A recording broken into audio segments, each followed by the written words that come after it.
खालसा वाहिगुरू जी की फतेह।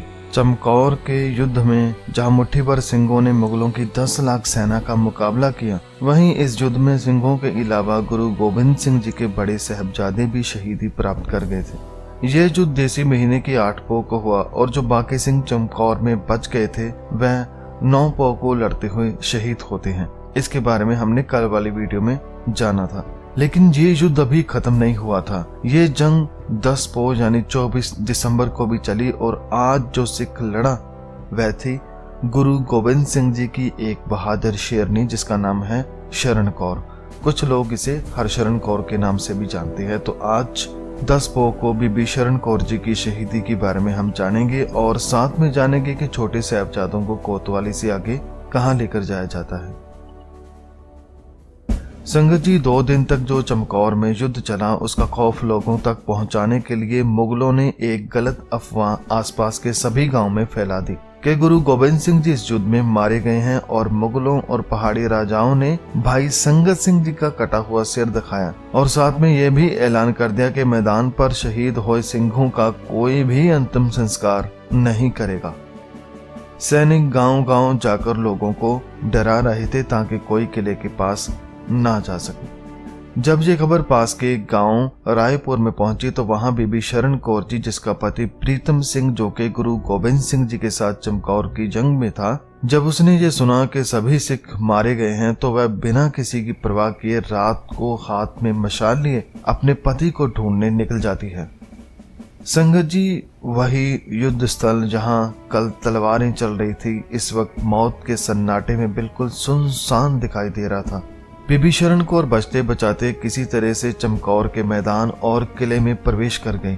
अंदर का नजारा बेहद खौफनाक था। यहाँ वहाँ सभी जगह पर लाशों के ढेर लगे हुए थे। उसने हल्की रोशनी में अपने पति के शरीर को पहचाना और उसके पास बैठकर गुरु का धन्यवाद करती है जो उन्होंने इतनी बड़ी जंग लड़ने का अवसर दिया।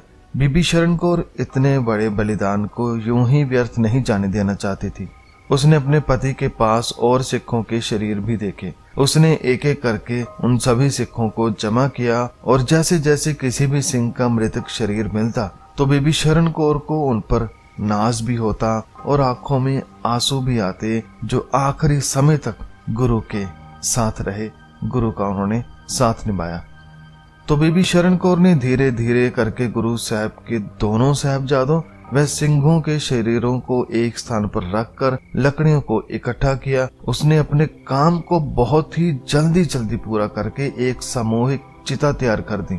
फिर बीबी शरण कौर जी ने चिता को अग्नि भेंट कर दी। थोड़ी ही देर में चिता की लपटें ऊंची उठने लगी। मुगल सैनिक आग देखकर घबरा गए और फिर चिता की तरफ बढ़ जाते हैं। वहां दौड़ते हैं और ये देखने के लिए भागते हैं कि ये सब कौन कर रहा है।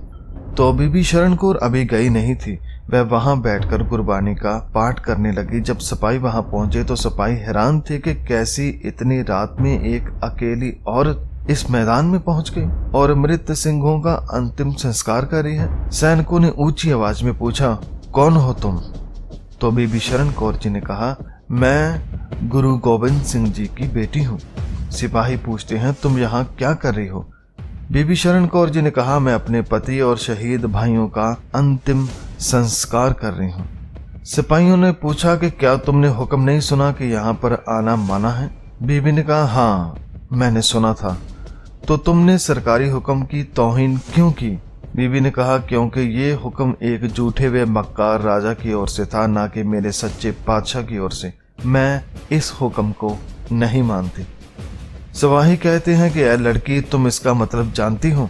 बीबी ने कहा, मैं गुरु के बहादुर सिंहों का सम्मान अपने दिल से करती हूँ। मैं अपने गुरु के आशीर्वाद से अपना कर्तव्य का पालन कर रही हूँ। बीबी शरण कौर के जवाबों को सुनकर मुगल सैनिकों ने बीबी जी को पकड़ना चाहा, किंतु उन्होंने अपनी कृपान निकालकर उन सिपाहियों पर हमला बोल दिया। कई सारे सैनिकों को जान गंवानी पड़ी और कई सारे सैनिक जख्मी हुए। आखिर में वह खुद भी घायल हो गई और सैनिकों ने उसे उठाकर जिंदा ही जलती हुई चिता में फेंक दिया। तो ऐसे 10 पौ को बीबी शरण कौर जी ने शहीदी प्राप्त की। अगले दिन मुगल सैनिक वहां से चले गए क्योंकि वहां पर अब कुछ नहीं बचा था। सिंहों और साहिबजादों का अंतिम संस्कार हो चुका था। बाकी बचे हुए सिंहों का भी संस्कार राम और त्रिलोक ने, जो कि फुल्किया परिवार से थे, उन्होंने कर दिया। बीबी हरशरण कौर की दास्तां गुरु गोबिंद सिंह जी के पास भी पहुंची। उधर बीबी शरण कौर के माता पिता अपनी बेटी की बहादुरी की दास्तां सुनकर उस परमात्मा का उन्होंने शुक्रिया किया कि हमारी बेटी ने अपने धर्म का पालन करते हुए अपनी बहादुरी का परिचय दिया है। मैं इस दलेर और महान बीबी शरण कौर जी को कोटि कोटि प्रणाम करता हूँ। ये गुरुद्वारा साहिब जो आप देख रहे हैं, यहीं पर सभी सिंहों और साहिबजादों का संस्कार किया गया था और इसी के नजदीक बीबी शरण कौर जी के गांव में उनका एक गुरुद्वारा भी है।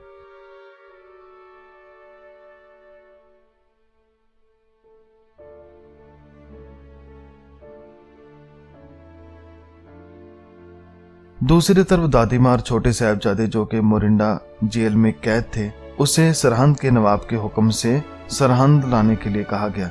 सरहंद उस वक्त पंजाब का बहुत बड़ा सूबा था और वजीर खां भी चमकौर के मैदान से सरहंद पहुंच चुका था। जब शाम को उसे खबर मिली कि हमने गुरु गोबिंद सिंह जी की मां और बच्चों को पकड़ लिया है, तो वह बहुत खुश होता है और उनको हुक्म देता है कि उन्हें किसी कैद खाने में नहीं रखना, बल्कि रात को ऊंचे ठंडे बुर्ज में रखना है, ताकि उनको पता चले कि सर्दी की रातों में ठंड में रहना कैसे होता है। एक ही रात में इनकी सारी सिक्खी बाहर आ जाएगी और सुबह सिर्फ बच्चों को दरबार में लाना, उन्हें हम अपने धर्म में मिलाकर गुरु गोबिंद सिंह जी से बदला लेंगे।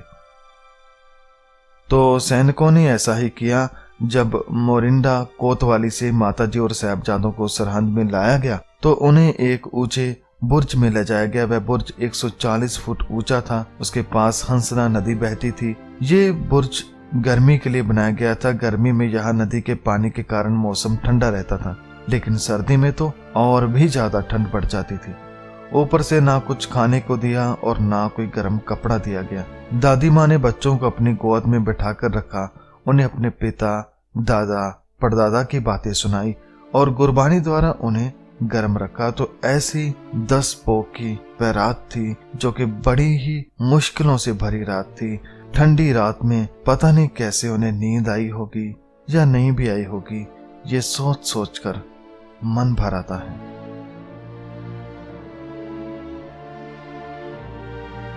तो संगत जी, ये था आज का इतिहास। आज बीबी शरण कौर जी की शहीदी हुई और दूसरी तरफ माता गुजर कौर जी और छोटे साहिबजादों को सरहंद में ले जाया गया। और कल जो आने वाला दिन था, यानी 11 पो 25 दिसंबर का दिन, और भी मुश्किलों से भरा हुआ था, क्योंकि कल वाले दिन छोटे साहिबजादों को अदालत में बुलाकर बहुत लालच दिए गए, बहुत से सवाल जवाब किए गए। वहां पर और क्या क्या हुआ उसे हम कल की वीडियो में जानेंगे।